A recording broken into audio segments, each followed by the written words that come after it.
Hello बच्चों, let's see this question. The question says the maximum time period of oscillation of a simple pendulum of large length is.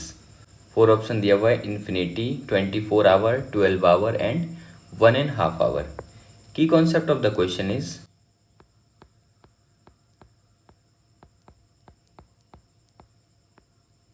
General equation, या फिर आप इसे parent equation भी बोल सकते हो, जहाँ से टाइम पीरियड का फॉर्मूला डिराइव होता है. General equation of time period of simple pendulum.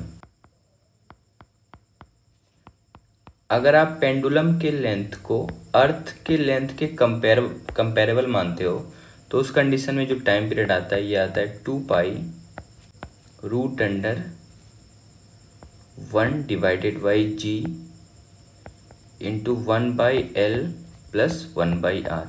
यहाँ पे l जो है लेंथ ऑफ पेंडुलम है और r यहाँ पे रेडियस ऑफ अर्थ है. इसी फॉर्मूला में अगर ये r जो है अगर बहुत ज़्यादा हो जाता है, जैसे अर्थ का रेडियस है वो हम लोग जो पेंडुलम यूज़ करते हैं उसे तो बहुत ज़्यादा होता है, तो ये लगभग इनफाइनाइट के बराबर हम लोग मान लेते हैं. तो r अगर इनफाइनाइट होगा तो ये वाला टर्म आपका ज़ीरो हो जाएगा, ये ज़ीरो हो जाएगा तो सिंपली 2π√l/g हो जाता है. लेकिन ये पेरेंट इक्वेशन है, तो इस इक्वेशन की हेल्प से हम लोग इस क्वेश्चन को सॉल्व करेंगे. क्वेश्चन में दिया गया है कि एक पेंडुलम हम लोग ले लेते हैं और कहा जा रहा है कि मैक्सिमम लेंथ हम लोग इस पेंडुलम का लेना है. तो आप खुद सोचो मैक्सिमम किसी चीज़ का कितना होगा, वो इनफाइनाइट के बराबर होगा. अगर हम लोग इस पेंडुलम का लेंथ को इनफाइनाइट ले लें तो वो हमारे लिए मैक्सिमम लेंथ होगा. और रेडियस ऑफ अर्थ का वैल्यू कितना होता है, ये लगभग 6400 किलोमीटर होता है. किलोमीटर एसआई यूनिट नहीं है, तो एसआई यूनिट में कन्वर्ट करने के लिए 6400 इंटू 10⁻³ आपको मीटर करना होगा. और अगर जी का वैल्यू देखो एक्सेलरेशन ड्यू टू ग्रेविटी, तो ये वैल्यू होता है 10 मीटर पर सेकेंड स्क्वायर. ये 9.8 होता है, पर आप सॉल्यूशन के लिए 10 यूज़ कर सकते हो.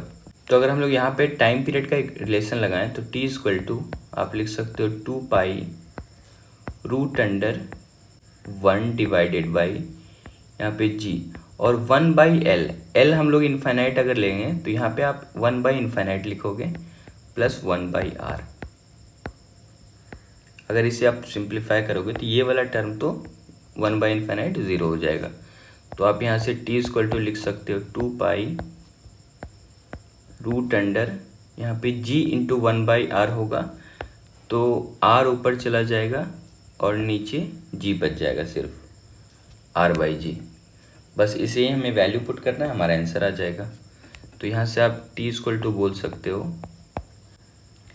2π और रेडियस ऑफ अर्थ को आप क्या बोल सकते हो 6400 किलोमीटर, और इंटू 10⁻³ मीटर में हमने कन्वर्ट किया था, तभी हमारा आंसर इसमें सेकंड में आएगा.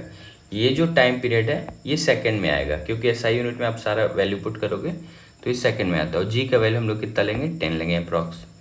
तो आप देखो ये 10 से ये 10⁻³ 10⁻² टाइम में कट जाएगा.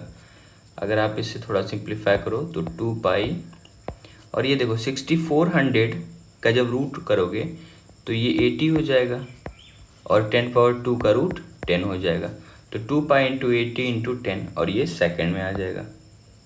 या फिर इसे आप बोल सकते हो 80 इंटू 10 800 इंटू 1600 पाई सेकेंड. ये वैल्यू हमें मिल गया. अब हमें इस वैल्यू को, क्योंकि क्वेश्चन में आंसर जो है वो आवर के टर्म में दिया हुआ है, तो मैं नेक्स्ट पेज में यूज़ कर ले रहा हूँ. यहाँ पे हमें टाइम मिला है 1600 पाई सेकेंड. अगर आप इसको आवर में करना चाहते हो इन आवर, तो आवर में करने के लिए हमें क्या करना पड़ेगा, तो ये 1600 पाई सेकेंड में है.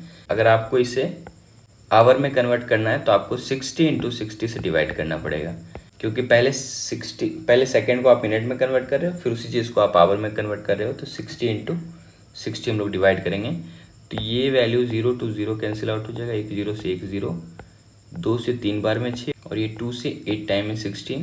तो ये वैल्यू अगर आप इसे और भी सिंप्लीफाई करो 2 से 4 टाइम में 8 और 2 से 3 टाइम में 6, तो आप इसे बोल सकते हो 4π/9. अगर आप इसे थोड़ा और भी सिंप्लीफाई करो तो 4 पाई को आप क्या लिख सकते हो 3.14. Divided by 9। तो आप ये देखो 3.14 से 9, ये 3 टाइम में कटना चाहिए, थोड़ा कम आप ले लो। तो ये लगभग ऐसे मान लो कि 3 टाइम तो नहीं, 3 से कम 2.5 ले लो, 2.6 ले लो, लगभग हम लोग मान लेते हैं कि ये 2.5 टाइम में कट हो रहा होगा। तो आप इसे क्या लिख सकते हो, 4 डिवाइडेड बाई 2.5। अब आप देखो ऐसा कोई आंसर ये आवर में है, तो ऐसा कोई आंसर देखो जो 1 से बड़ा हो 2 से छोटा हो, ये अप्रॉक्सीमेट 1.5 आना चाहिए।